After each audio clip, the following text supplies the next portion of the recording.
Good morning, class. So today we begin a new chapter, water, lakes and rivers. In the previous chapter we learned about the different seas and oceans of the world.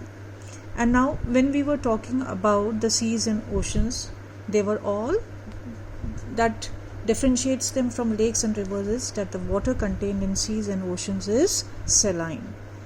Now in this chapter we will learn about lakes. What do you understand by the term lake? The freshwater lakes and saltwater lakes. Now lakes also are saline in nature. Then we learn about the rivers, distribution of major rivers and pollution in lakes and rivers. First of all, let us see what are lakes. A large depression on land surface filled permanently with water is called a lake. Now, depression, that is a place which is or a part of land which is lower than the surrounding area.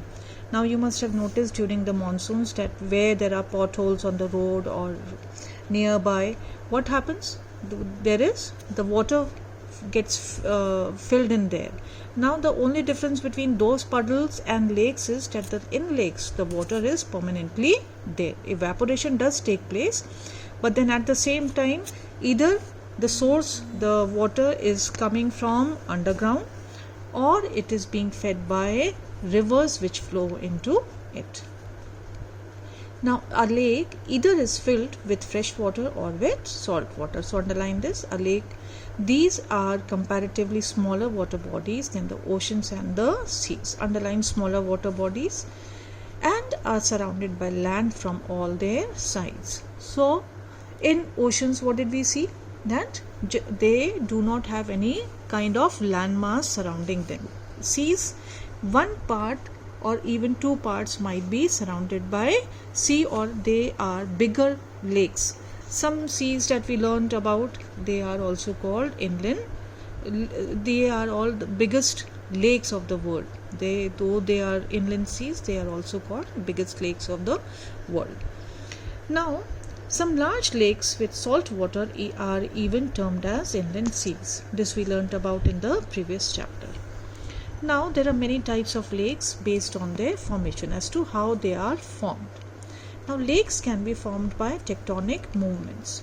When there is an earthquake, now I'm not talking about something which happened just recently. I'm talking about a major earthquake which must have happened hundreds or thousands of years ago. And because of those tectonic movements, some depression is formed in the ground. Now because of the tectonic movements, there were a couple of lakes which were seas which were formed. Now these were the Caspian Sea, remember, and we talked about the Black Sea, that these were also formed by the plate tectonic movement. Now erosional is what, children? How does it happen? Because of the wind erosion and water erosion, there a kind of depression forms in a place, and then water also, rivers in the area, they start depositing, or rivers change course. So the water from those rivers, they flow into this depression and a lake is formed. Now depositional, again same thing, and volcanic activities. Because of volcanic activities also, the magma cooling off, some depression is formed. Now large lakes called reservoirs are made by humans for generating hydroelectricity. We are talking about dams over here. Are made by humans for generating hydroelectricity, digging out irrigational canals and distribution of water in the industrial and residential areas. Now this flowchart given over here is a very good way to remember things. Now lakes are divided into artificial and natural. Artificial lakes are tanks and dams. Tanks are generally built when we talk about India in the Deccan region. Okay, then dams over major rivers where the water is just simply being wasted and the rainfall is good. So a reservoir is kind of built, and periodically the water is let out for irrigational facilities and for residential or industrial uses. Now natural, based on formation, how they are formed. We learned about depositional, erosional and tectonic lake.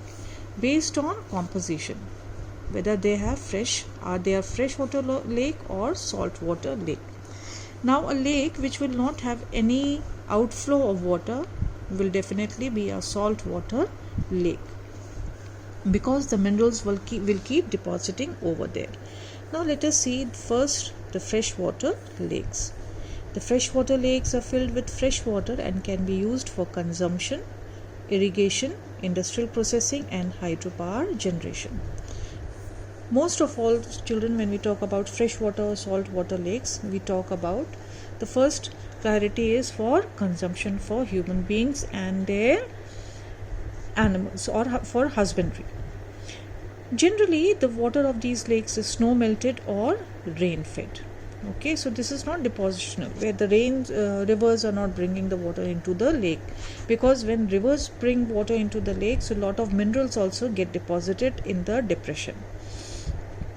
Sometimes the large river systems pour down a large amount of fresh water to these lakes. Let us discuss some significant freshwater lakes of the world. So sometimes the large river systems pour down a large amount of fresh water. Now, so maybe the mineral depositional over there is not much.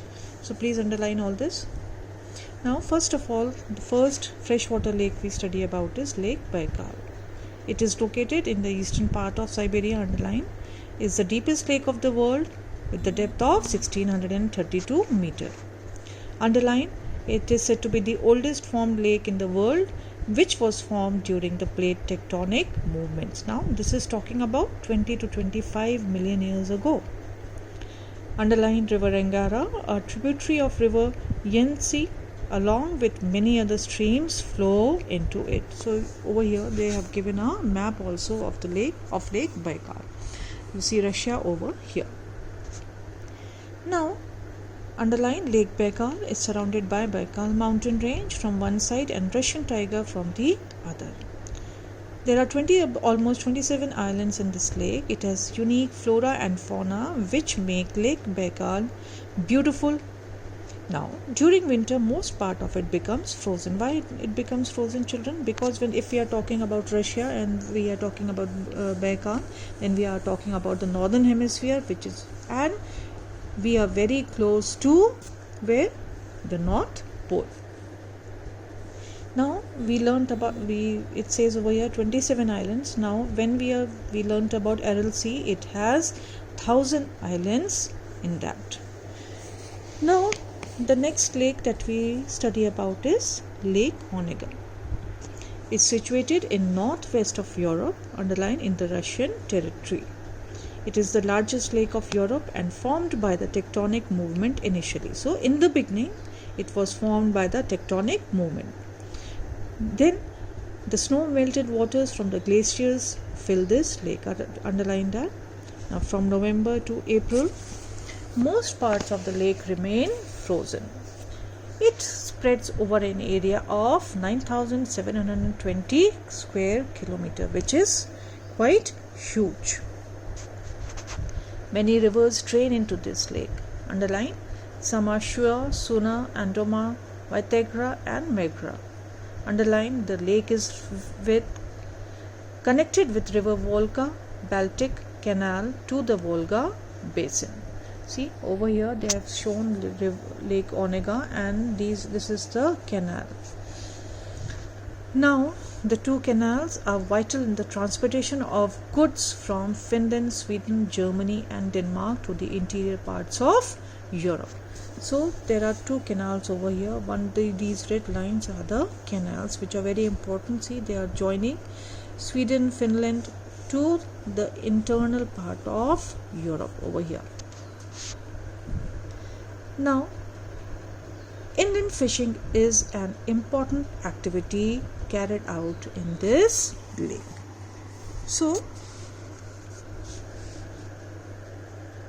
inland fishing is very important as industry. So, it is an important part of the people of Europe. This lake Baikal, in Onega, plays a very important role in the trade in the European trade, inland trade. Now we come to Great Lakes of North America. when we talk about Great Lakes of North America, we are talking about 5 lakes in all. There are 5 freshwater, and all are freshwater lakes, underlined, which are interconnected to each other in North America, falling in the 2 most advanced countries of the world, US and Canada. Underline all that.